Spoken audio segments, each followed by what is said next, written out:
你是否有过这样的疑问？某些日文的字形与发音为什么和汉语如此相似？当然，你可能知道，这种相似是源于过去中国对日本的深刻影响。但这种影响出现在什么时候？它对日文的形成又具体发挥着怎样的作用？一期视频带你了解汉字与日文的渊源。作为汉文化圈的一员，日本自古以来就深受汉文化的影响，无论是从其建筑、服饰、饮食等诸多方面，我们至今都能看到汉文化给日本社会留下的深刻印记。而作为日本文化的基石，日语在其发展过程中，当然也受到了汉文化的深刻影响。在现代日语的书写中，除了假名和罗马字，来自中国的汉字依旧是其书写系统的重要组成部分。在现代日语中，有超过2000个汉字是其常用文字，使用非常广泛。它们被频繁使用在一些日本的人名、名词、动词词根、形容词以及一些重要词汇上。比如表示具体事物的车、山，表抽象概念的爱、时间，用作形容词的心、美等等。除了直接引用传统汉字以外，日本人还在汉字基础上创造了极具日本文化特点的合制汉字及国字，以满足特定的文化、历史和社会发展需求。比如意味工作的动，表山路上下起伏的卡等等。由于日本是亚洲地区最早且成功实现现代化的国家，在率先引入西方科学技术的过程中，积累了大量先进知识和经验，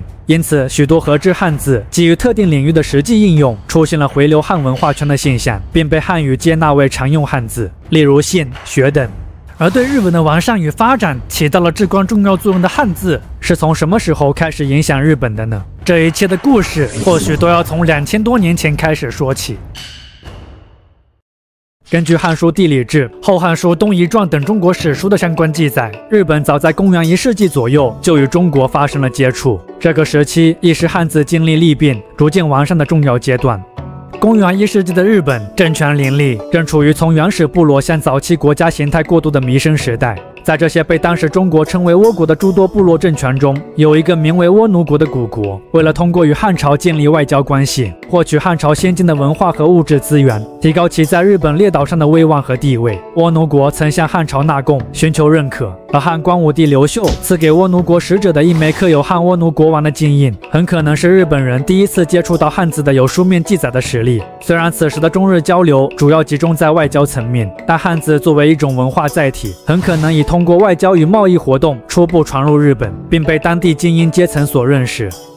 虽然日本正式且全面吸收汉文化通常要追溯到飞鸟时代，也就是对应中国的隋朝时期，但事实上，根据一些史书记载，在魏晋南北朝时期，日本与中国依旧有过非常频繁的接触，给日本社会带来了诸多积极的影响。比如《魏志倭人传》中曾记载，公元239年，作为当时倭国最强大政权的统治者，野马台国女王卑弥呼就曾派遣使者向魏国朝贡，得到了魏明帝的册封和印绶。而在整个5世纪，倭国遣使到东晋、宋两个朝的次数可能多达10几次，其中最著名的就是倭武王遣使，这在《宋书倭国传》中有过详细记载。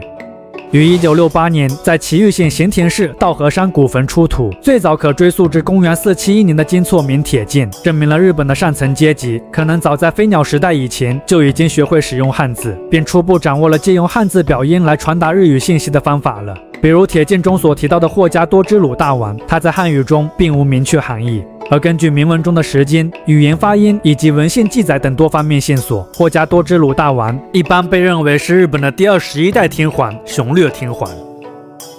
颜文二图的形式在日本持续了相当长的一段时期，但由于日语和汉语分属不同语系，语法结构和发音体系存在较大差异，这促使日本人不得不探索适合自身语言特点的记录方式。而从颜文二图向颜文一致过渡的过程中，万叶假名的出现无疑发挥了不可或缺的作用。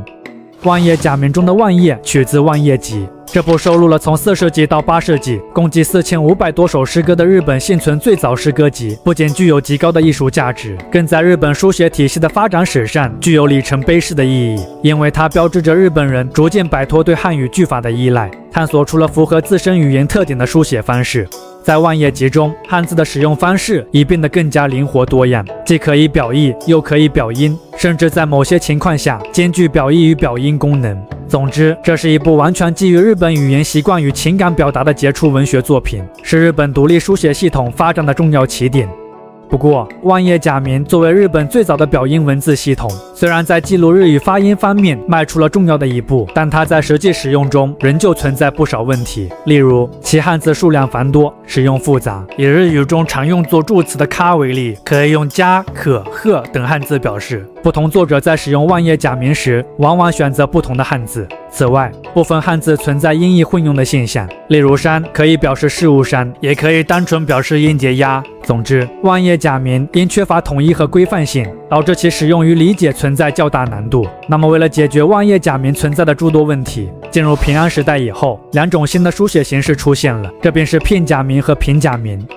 占据当时日本社会核心地位的僧侣阶层是最先使用片假名的群体。由于掌握和传播佛教思想需要频繁翻阅由汉字书写的经文，僧侣们为了在学习经文时能够更高效地理解句意，想到了通过截取汉字的拼盘或部分笔画标注汉文的日语读音，比如通过截取汉字加的一部分来表示日语中的咖，由此便催生出了最早的片假名。片假名中的片通常也有着片段、部分汉字的意思。虽然用途明确且功能单一的片假名解决了万叶假名中一音多字的问题，亦极大地提高了当时日本人的阅读效率，但由于它只专注于表音，无法像汉字那样表意，因此仍旧无法完全取代汉字。而为了更好地记录日语日常语言，在经过长时间的书写实践，平假名并开始与片假名平行发展形成。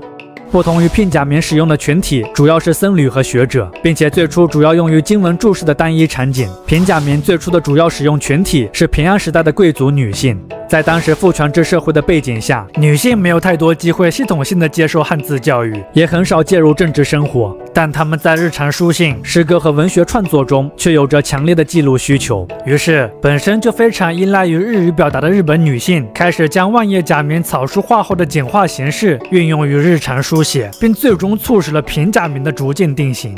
平假名最知名的使用案例，便是诞生于平安时代的世界上最早的长篇写实小说《源氏物语》，而其作者子氏部正是一位贵族女性。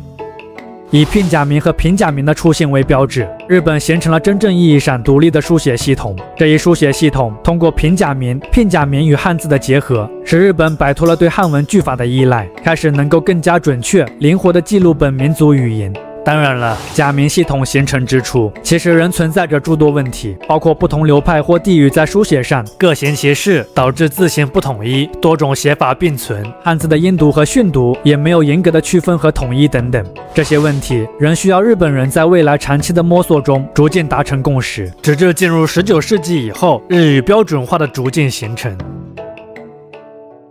而汉字虽然在日本书写系统的形成过程中功不可没，但日本人对汉字的态度却在不同时期受政治、文化、教育等方面的影响而多次反复。尤其是在进入19世纪以后，随着日本引进西方制度，大力倡导文明开化，一部分知识分子认为汉字难学且繁琐，会阻碍教育普及和社会现代化，要求对汉字进行改革，甚至是废除汉字的声音开始甚嚣尘上。1866年，日本邮政之父前岛密向江户幕府提出名为《汉字废止之议》的报告，成为了汉字废止论的第一人。除了前岛密，日本其他一些学者，包括鹤茂贞渊、福泽谕吉，也都提出了废止汉字的相关主张。而随着废汉字、立新字愈发成为日本文化界的热门话题，一些人也开始寻求一种可以替代现行文字的书写系统。例如，有人认为应向强大的西方文明看齐，改说英语；也有人以大政奉还、天皇重新接掌政权为契机，主张从上古大和文化中寻找并开发出一套真正属于日本人的文字。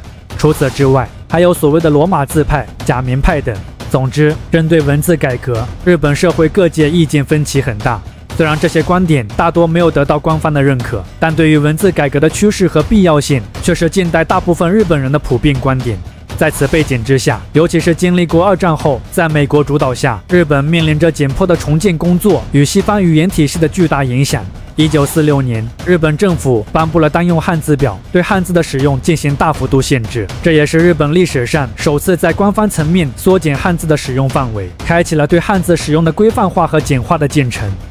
不过，截至2024年，几十年来，日本颁布多项文件，对汉字的使用进行了多次修订，但始终没有彻底放弃汉字。显然，无论是汉字所具备的高效表意功能，还是其经漫长历史岁月积淀与日本历史、文化等方方面面的深度融合，汉字早已成为日本传统的重要象征。或许汉字单单作为文字的意义是可以被日本人所抛弃的，但其承载的历史意义与民族认同感却是日本人无法割舍的。毕竟，如果一个民族可以把历史都抛弃，那它作为一个社会共同体，或许也没有存在的意义了。